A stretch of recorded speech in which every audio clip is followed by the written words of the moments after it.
Guys, आप सभी का आपके अपने YouTube channel B bright academy में बहुत बहुत स्वागत है। मेरा नाम भावना है और हम लोग पढ़ रहे थे क्लास 12 की अकाउंटेंसी का एनपीओ का चैप्टर। ये इस चैप्टर का थर्ड वीडियो है। 2 पार्ट्स में ऑलरेडी अपलोड कर चुकी हूँ। अगर आपने वो नहीं देखे हैं तो देख लीजिएगा। मैं उन दोनों वीडियोस का लिंक डिस्क्रिप्शन बॉक्स में डाल दूंगी।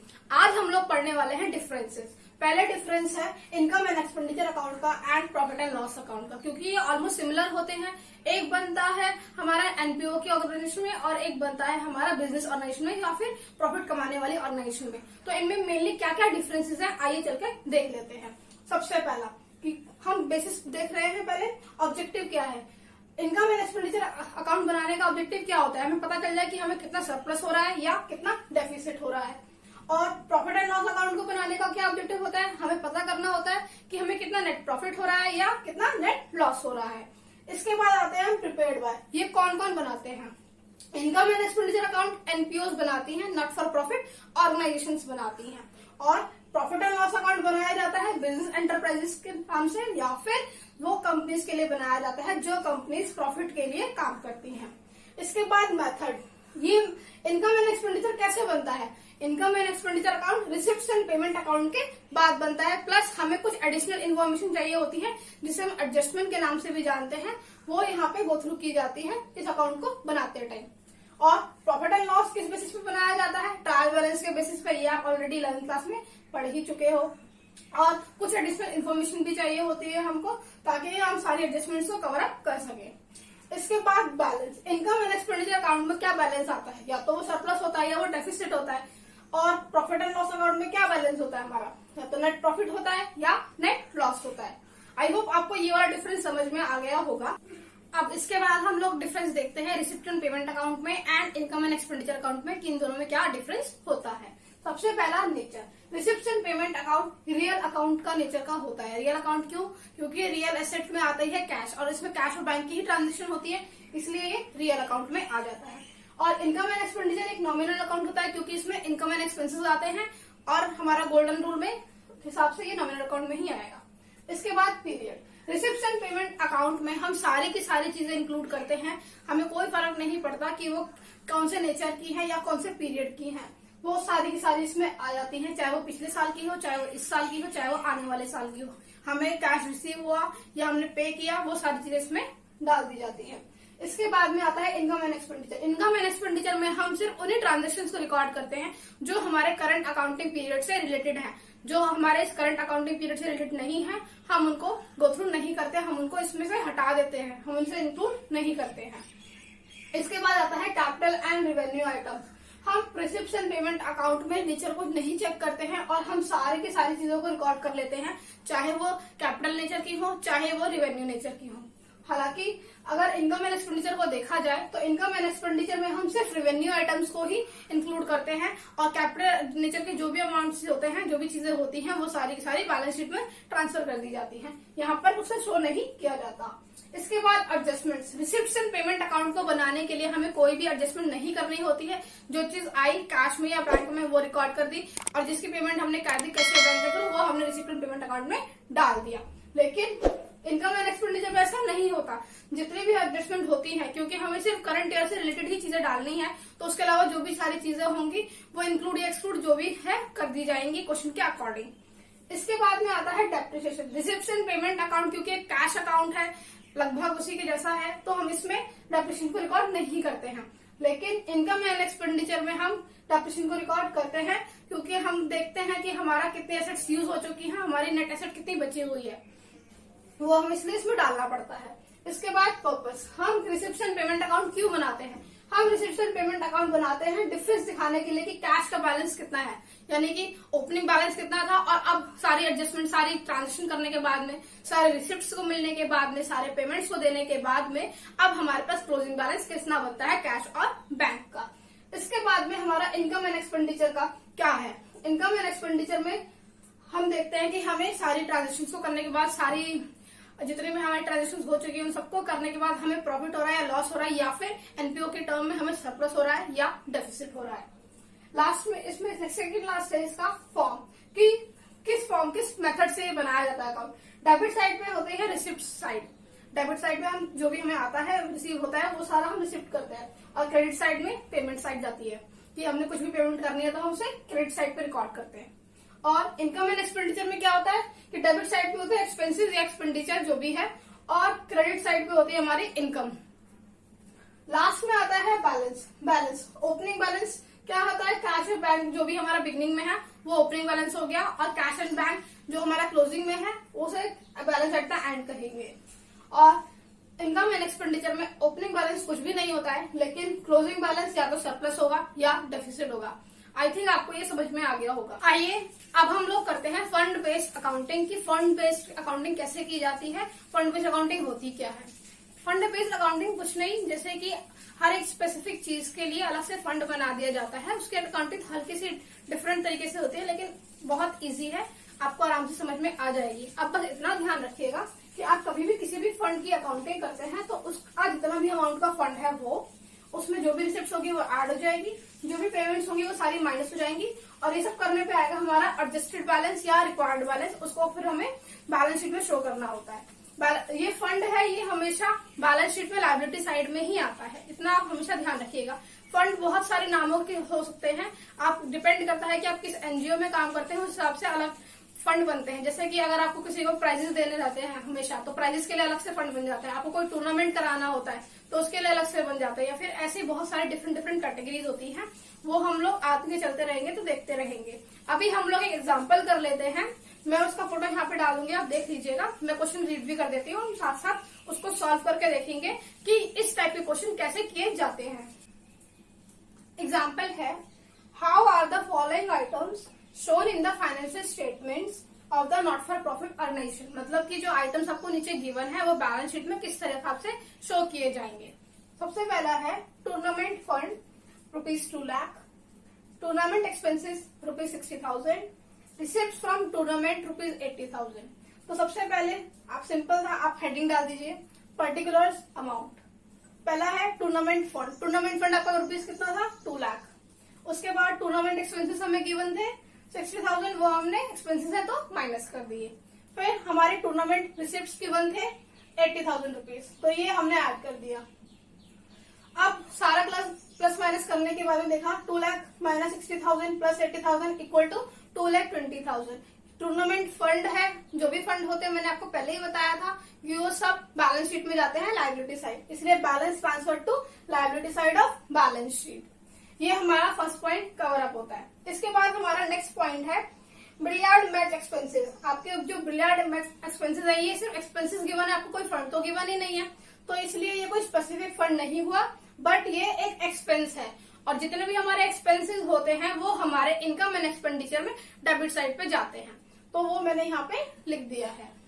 अगला है receipt from cinema show ₹50,000 and expenses on cinema show ₹15,000।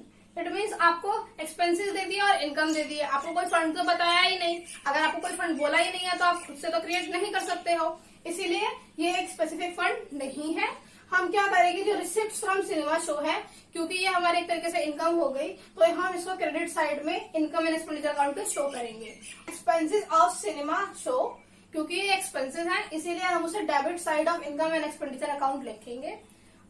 अब हमारा नेक्स्ट पॉइंट आता है price fund ₹1 lakh, interest on price fund investment ₹10,000, price awarded ₹20,000, price fund investment 80,000। आपको ये सारी चीजें गिवन है, तो आप पहले ध्यान रखिए आपको प्राइस फंड कितना गिवन है, 1 लाख रुपीज। उसके बाद में आपको क्या गिवन है, interest on price fund investment. आपने कोई इन्वेस्टमेंट किया था प्राइस फंड के नाम से और उससे आपको कुछ इंटरेस्ट मिला है, क्योंकि ये इसी फंड से रिलेटेड है, इसीलिए इसका जो इनकम होगा वो हमारे यहाँ पे ऐड हो जाएगा, इसीलिए हमने interest on price fund investment 10,000 rupees add किया है। इसके बाद में हमको गिवन है प्राइज अवॉर्डेड, मतलब कि आपने पैसे दिए, प्राइज दिए, तो वो प्राइज कहीं ना कहीं से तो आएंगे। टोटल कितने वर्थ के हैं, वो 20,000 रुपीज के हैं, तो जो आपने प्राइजेस के अवार्ड दिए हैं उसको माइनस कर देंगे 20,000 रुपीज। और क्योंकि प्राइस फंड इन्वेस्टमेंट है, इन्वेस्टमेंट तो यहाँ पे नहीं शो करते, इन्वेस्टमेंट तो बैलेंस शीट में जाएगा, इसीलिए वो यहाँ पे हमने नहीं इंक्लूड किया है, हमने बस यहाँ तक रखा। उसके बाद जो भी हमारा बैलेंस फिगर आया है, रिक्वायर्ड फिगर आया है, इसको हम लायबिलिटी साइड में बैलेंस शीट के शो करेंगे। क्यों? क्योंकि ये फंड है और फंड हमेशा लायबिलिटी साइड में जाता है। और एक और चीज, जो इन्वेस्टमेंट है, अगर हम उसमें दोबारा इंटरेस्ट ऐड कर देंगे तो ये डबल एंट्री में हो जाएगा, क्योंकि ये जो इंटरेस्ट जब आपको मिला होगा तब आप ऑलरेडी रिसिप्ट इन पेमेंट अकाउंट में डाल चुके हैं, ऑलरेडी कैश इन बैंक के बैलेंस में शो हो रखा है। अगर आप उसे दोबारा डाल दोगे तो एसेट साइड डबल टाइम से बढ़ जाएगी, इसीलिए उसको आप वहां पे नहीं शो करोगे, आप यहाँ पे ही शो करोगे। इसके बाद हमारा नेक्स्ट पॉइंट आता है price fund ₹80,000, 10% price fund investment on 1st April 2019 is ₹80,000, donation for prize fund ₹12,000, prize awarded ₹14,000, interest received on 10% prize fund investment is ₹4,000। ये सारी चीजें आपको गिवन है। अब हम देख लेते हैं कि इसको कैसे करना है। इसको मैंने बैलेंस शीट में इसलिए करके दिखाया है क्योंकि ये सारी की सारी चीजें बैलेंस शीट में ऑलरेडी जा रही हैं। तो या तो आप इसे ऐसे वर्किंग नोट में शो कर सकते हैं या फिर आप सीधा बैलेंस शीट का एक एक्सट्रैक्ट बना के, एक्सट्रैक्ट हम क्यों बनाएंगे, क्योंकि हमें सारी इन्फॉर्मेशन गिवन नहीं है, और अगर हमें सारी इन्फॉर्मेशन नहीं गिवन है तो हमारी बैलेंस शीट टैली भी नहीं कर पाएगी। इसीलिए हम बैलेंस शीट का एक्सट्रैक्ट बनाते हैं कि जो भी इन्फॉर्मेशन हमको गिवन है वो हम शो कर रहे हैं, और हम इसको टैली नहीं करेंगे क्योंकि ये टैली होगा भी नहीं, क्योंकि पूरी इन्फॉर्मेशन है ही नहीं। अब हम देख लेते हैं कि इस क्वेश्चन को कैसे करना है। सबसे पहला हमारा है प्राइस फंड ₹80,000, प्राइस फंड ₹80,000 यहाँ लिख दिया लायबिलिटी साइड में। फिर 10% price fund investment on 1st April 2019 rupees is 80,000। आपने 10% प्राइस फंड की इन्वेस्टमेंट की हुई है, वो कितने अमाउंट की है, 80,000 रुपीज की, इसलिए ये एसेट साइड में आ गया, इन्वेस्टमेंट है एसेट साइड में आएगा। इसके बाद डोनेशन फॉर प्राइस फंड 12,000, आपको डोनेशन मिली है 12,000 रुपीज की प्राइस फंड के लिए, क्योंकि प्राइस फंड के लिए स्पेसिफिक डोनेशन मिली है, इसीलिए हम प्राइस फंड के अंदर उसे ऐड कर देंगे। Amount is ₹12,000। इसके बाद में हमको गिवन है प्राइजेस अवॉर्डेड 14,000, आपने प्राइस दे दिया, अवार्ड दे दिया 14,000 के, तो अवॉर्डेड है इसलिए माइनस हो जाएगा 14,000 रुपीज। इसके बाद आपको गिवन है interest received on 10% price fund investment 4,000, आपको इंटरेस्ट मिला है 10% के रेट से, लेकिन अमाउंट है 4,000 रुपीज, तो इंटरेस्ट रिसीव आपको 4,000 रुपीज का हो गया है। तो फिर मैंने ये क्यों लिखा, अब आप देखिए, आपकी इन्वेस्टमेंट है 80,000 रुपीज, 80,000 आपकी इन्वेस्टमेंट है, इसका 10% बनता कितना है, 8,000 रुपीज। अगर आपकी 80,000 की इन्वेस्टमेंट पे 10% का इंटरेस्ट 8,000 रुपीज बनता है, तो यहाँ पे तो सिर्फ 4,000 ही गिवन है, तो बाकी 4,000 क्या होगा, अक्रूड होगा, इट मीन्स आपको बाद में मिल जाएगा, इसीलिए वो यहाँ पर 4,000 रुपीज एक्स्ट्रा शो किया गया है। उसके बाद में इसका जो भी फाइनल बैलेंस आया वो हमने टैली करके यहाँ पे लिख दिया है, प्लस क्योंकि इंटरेस्ट अक्रूड है तो वो यहाँ तो आएगा ही आएगा, एसेट साइड में भी आएगा, क्योंकि ये एसेट हमें कभी ना कभी मिलेगी जरूर, इसलिए हमने उसको यहाँ पर शो किया है। इसके बाद हमारा लास्ट पॉइंट कहता है expenditure on construction of pavilion during the year 6 lakh rupees, मतलब आपको एक पवेलियन बनाना था, कंस्ट्रक्शन करना था, उस पर एक्सपेंसेस हमारा अभी तक 6 लाख रुपीज हो चुका है। The construction work is in progress and not yet completed, जो कंस्ट्रक्शन का काम है वो अभी तक कंप्लीट नहीं हुआ है, वर्क इन प्रोग्रेस में ही चल रहा है। Pavilion fund as on 31st March 2019 is ₹8 lakh, आपको पवेलियन का फंड गिवन है ₹8 लाख। फिर donation for pavilion received 15 September 2019 10 lakh rupees, आपको डोनेशन दी गई है पवेलियन के लिए ₹10 लाख, और कैपिटल फंड आपको गिवन है 31st March में 20 लाख रुपीज, और आपको कैपिटल फंड गिवन है 20 लाख रुपीज। अब हम इसको सॉल्व करना शुरू करते हैं। सबसे पहले हमने परफॉर्मा बना दिया है, इसका बैलेंस शीट का एक्सट्रैक्ट है ये, आपको एक्सट्रैक्ट लिखना बहुत जरूरी है, क्योंकि आप बता रहे हो कि हाँ ये पूरा क्वेश्चन नहीं है। अगर आप एक्सट्रैक्ट लिखना भूल जाते हो, बैलेंस शीट टैली करके नहीं दिखाते हो, तो ये एक नेगेटिव इम्पैक्ट पड़ता है आपकी कॉपी के ऊपर, आपके मार्क्स पे बहुत इफेक्ट पड़ सकता है, इसीलिए आप एक्सट्रैक्ट लिखना मत भूलिएगा। फिर आप सबसे पहले हमको क्या क्या गिवन है हम देख लेते हैं। अब एक्सपेंसेस वाला फिगर मैं आपको थोड़ी देर में समझाती हूँ, हम पहले बाकी चीजें मेन हेडिंग्स देख लेते हैं। सबसे पहले हमें पवेलियन फंड गिवन है 8 लाख रुपीज का, यहाँ पर 8 लाख का पवेलियन फंड गिवन है। इसके बाद में डोनेशन दी है, डोनेशन आपको 10 लाख रुपीज की गिवन है। उसके बाद आपको गिवन है कैपिटल फंड 20 लाख का, आपको कैपिटल फंड 20 लाख का गिवन है। अब देखिए आपने टोटल एक्सपेंसेस कितना किया है पवेलियन को बनाने के लिए, एक्सपेंडिचर हुआ है उस पर 6 लाख रुपीज का। आपने कोई सी एसेट पे बनाने के लिए एक्सपेंस कर दिया तो वो उसकी कॉस्ट में ऐड हो जाता है, उससे हमारी एसेट बढ़ जाती है, और एसेट बढ़ जाती है साथ साथ कैपिटल भी हमारी इंक्रीज हो जाती है, क्योंकि आपने 11th क्लास में ये पढ़ा था कि assets equal to capital plus liabilities. अब यहाँ पर हमारी एसेट इंक्रीज हो रही है तो हमारी कैपिटल भी इंक्रीज होना जरूरी है। हमारी कैपिटल अब किससे इंक्रीज होगी? 6 लाख रुपीज से। क्यों? क्योंकि इतने का ही हमने एक्सपेंडिचर किया है और वो अब सक्सेसफुल होगा ही, तो 6 लाख रुपीज यहाँ पे ऐड हो गया। प्लस ये वर्क इन प्रोग्रेस में पवेलियन का कितना फिगर था? 6 लाख रुपीज, यही तो एक्सपेंडिचर था, और वो अमाउंट अब पवेलियन फंड से निकल जाएगा, क्योंकि पवेलियन जिसको बनाने में जो खर्चा किया गया, पवेलियन को बनाने में जो खर्चा किया गया वो पवेलियन फंड से ही तो निकाला जाएगा। इसीलिए हमने उसको यहाँ से माइनस कर दिया और उसको ट्रांसफर कर दिया है कैपिटल फंड में। आई थिंक आपको ये समझ में आ गया होगा।